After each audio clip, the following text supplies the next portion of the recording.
With YouTube attacking alternative media, please consider supporting the channel via Patreon for just $1 per month. Link below.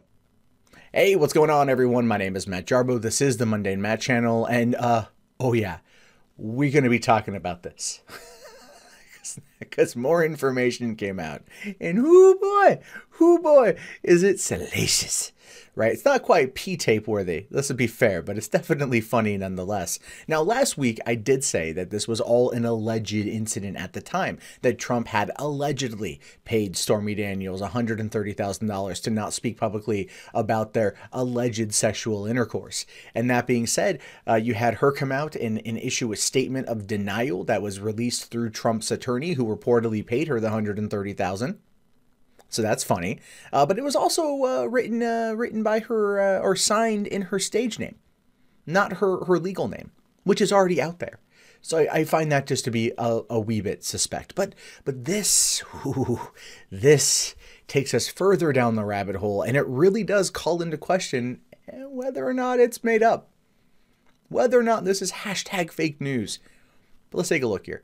Stormy Daniels, Trump didn't use a condom when he cheated on Melania with me. Now, it's an incendiary headline, obviously, but the meat of the story is where it's at.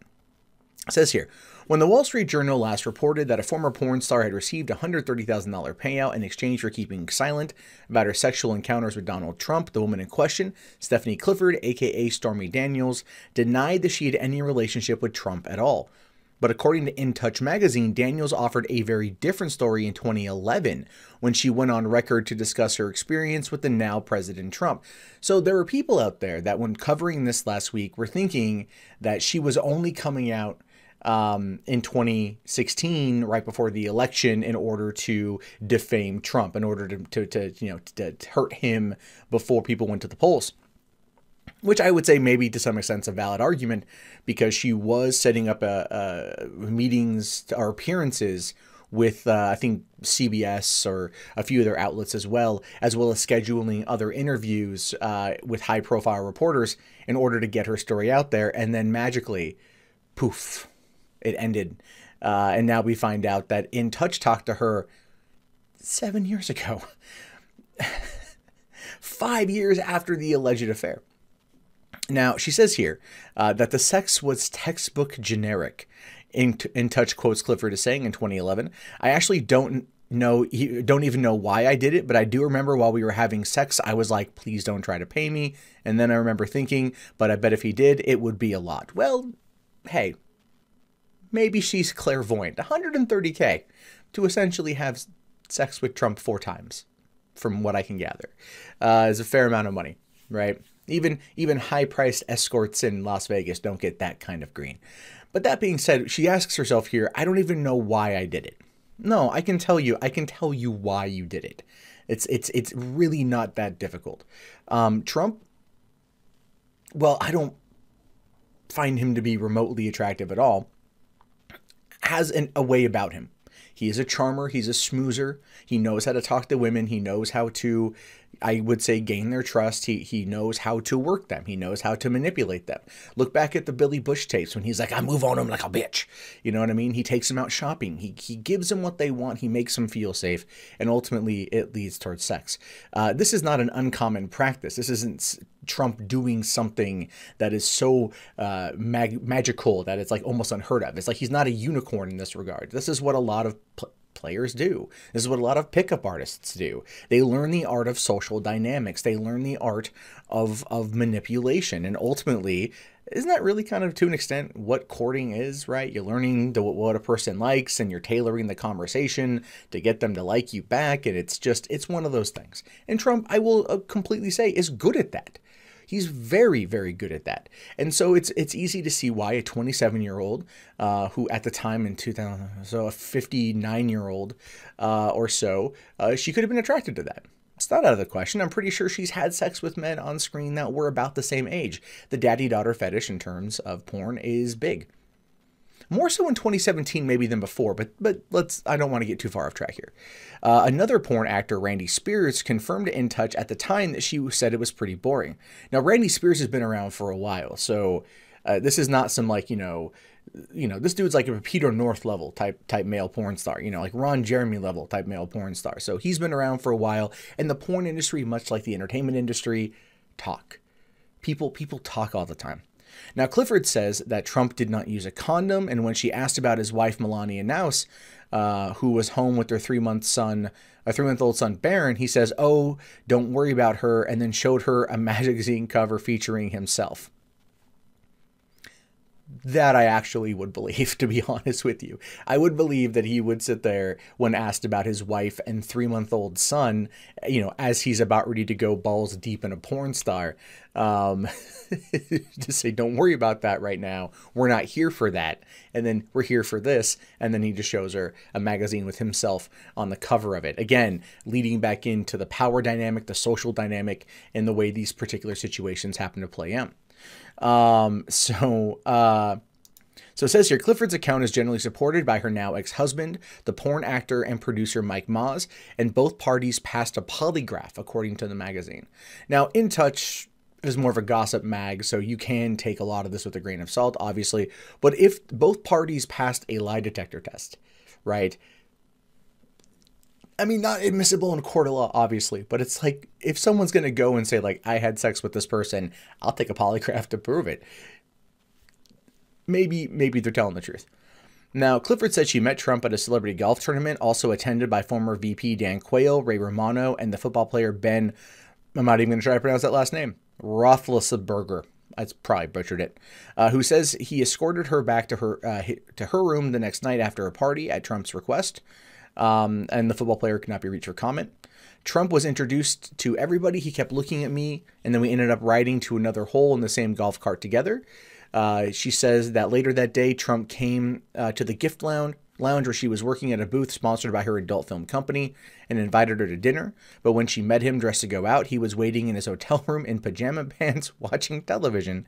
She told the magazine that the pair ate at dinner in the room before she excused herself to use the restroom. See, that feels, and I'm just gonna say, that feels like a Harvey Weinstein level move, right? Because again, Harvey Weinstein, powerful man. Donald Trump, powerful man. They know how to manipulate. They know how to play those games. It's a power dynamic. If you think you're going out and you think you're going to be going and doing something extraordinary or amazing, and you go and the person you're supposed to be there with is basically saying like, no, I'm in sweats watching TV. It basically tells them that they don't mean anything to them. That they don't care, and ultimately that would do a lot to damage the to play on the insecurities of Stephanie Clifford. So when she says, I don't know why I did this, it's pretty easy when you start looking at it from a social dynamic perspective or a pickup artist perspective. The ways that they put it out there basically is that she didn't mean anything to them, therefore she was trying to get their acceptance, and again, not uncommon in these situations.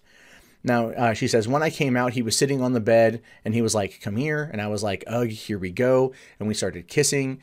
After they allegedly had sex, she said Trump asked her to sign his DVD copy of her porn film, 3 Wishes. I've had porn stars autograph stuff before. I usually had to pay an entrance fee for that, though. In the following month, Trump would routinely call Clifford from a blocked number to chat.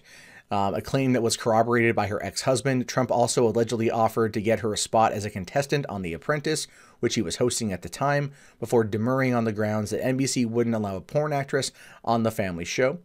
Playboy playmate Tiffany Fallon and adult film star Jenna Jameson, who was dating contestant Tito Ortiz, both ultimately appeared on the season Trump had promised to Clifford. Again, it's these power dynamics at play here.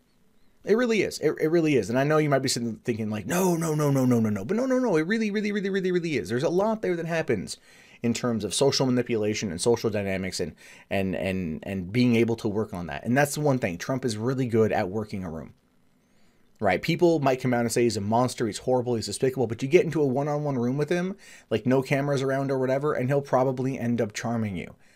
That's what he does. He's good at reading people. I will give him absolute credit there. Clifford says that they've met several more times over the next few years, including at Trump Tower in New York, a vodka release party at Les Deux in Hollywood, and the 2007 Miss America pageant, and his bungalow at the Beverly Hills Hotel, where Clifford says he was obsessively watching Discovery Shark Week. Yeah. It's Shark Week. Like, who doesn't want Shark Week? Now, her ex-husband, who drove her to the hotel, which is located across the street from Trump's Los Angeles home, told the mag he remembers her getting all dolled up for what he thought was a business meeting, even though it was late at night. See, that passage right there does kind of stick out to me. Now, look, if her husband drove her to the hotel, probably would have known at some point, and they kind of say this too, that Mike Moss, where's that? Both parties passed a polygraph, right? And is pretty supported by her. So, or by him. So he would have known there would have been interaction. If he's driving her late at night to a business meeting at the Beverly Hills Hotel to meet with Donald Trump, who has a Los Angeles home that's across the street, there is something rotten in Denmark. And ultimately, we kind of know where things are going to go. Now, their correspondence tapered off in late 2009 or early 2010 when Clifford said she received her final phone call from Trump. It makes me wonder if at any point in that conversation he just said, "You're fired." Because let's face it, everyone wants to probably hear "you're fired" from Donald Trump to their face at least once. That would be cool. I would laugh. I would laugh if he did that to me. In response to the Wall Street Journal's initial report, attorney Michael Cohen offered a letter signed by Stormy Daniels that denied the payoff between Trump and the adult film star occurred. Again, why would she acknowledge this if she signed an NDA, right? Or she signed a non-disclosure. Also, if, why, I mean, to many people out there, the joke was made, if you were to have sex with Trump, why would you acknowledge that you did it? I mean, at the time, he would have been in his late 50s, arguably not as old as he is now, well, clearly, and then it maybe would have been a different sexual encounter, but ultimately, yeah. But the thing is, and I mentioned this before, she signed it Stormy Daniels, not Stephanie Clifford. Her name's out there. Her face is out there. Her profile's out there. To me, it doesn't make a lot of sense. Now, she signed it as Stormy Daniels, not Stephanie Clifford. I'm wondering if they're going to try to argue that the two are not the same person. One's a performance character. One's a real-life character. Alex Jones tried something similar in terms of his custody battle. And I might just be going off on a tangent that doesn't make any sense, and I can acknowledge that. But that's kind of where my mind goes when I saw that. I'm like, she never signed her name. She signed her stage name. Just some people have said, well, it's because they want, they don't want there to be confusion. People would know who Stormy Daniels is. They wouldn't maybe know who Stephanie Clifford is. And I get that. I do. I get that. But at the same time, why? If it's supposed to be like a legal thing or I don't know. I don't know. But she can't talk about it now because she's clearly taken the money. But other people who haven't taken money or signed NDAs are corroborating the story. Therefore, like I said, it kind of errs towards its legitimacy than anything else. Now, it says here that when I met Donald Trump, he was gracious, professional, and a complete gentleman to me and everyone in my presence. Rumors that I've received hush money from Donald Trump are completely false. Well, if like an ex-husband is generally corroborating a lot of the stories, and your friends, like there's a porn star, Jessica Drake, who came out and said that she got a phone call from Stormy Daniels and heard Trump in the background while in the hotel room at Lake Tahoe. You can only argue, you can only deny it so far. It's kind of like you can sit there and say, oh no, this never happened. But when like 18 other people around you are going like, well, here's elements of the story that we've heard from her, it's not going to hold forever. But in 2011, Daniels had this to say to InTouch after she heard Trump made some very derogatory remarks about another woman: karma will always bite you in the ass. And it makes me wonder if any bit of that had anything to do with her decision to essentially, come out, right? Because she was obviously getting ready to speak about this in 2016. Again, corroborated by the fact that she was setting up an appearance deal on one of the morning shows, and she was meeting with other reporters, and she had given a 5,000-word interview with InTouch Magazine 7 years ago. So this is not a nothing burger necessarily. If it was consensual sex between adults, perfectly fine.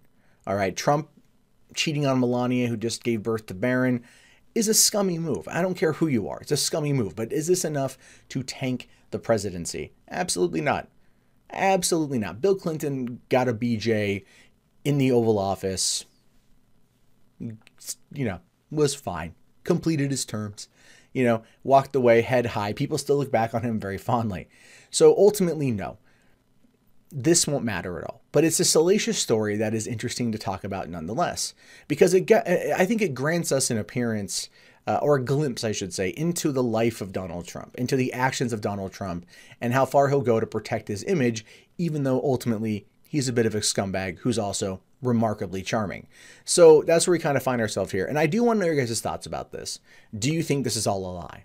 And it'll be interesting to see how many of you do think that. I mean, last week, a lot of the comments on that were very much met with like, yo, this is all fake news. But we're getting corroboration from other people. Her ex-husband, reports that she gave to a magazine 7 years ago before he'd even made the attempt. You know, he wasn't even openly talking about making the run for 2016 at that point in time, and anything else. So I don't think it's entirely nothing. But if this is true, let me just kind of pose this at the end here. If this is true, will this change your opinion of Trump? And would this prompt you to vote for him or continue supporting him going forward?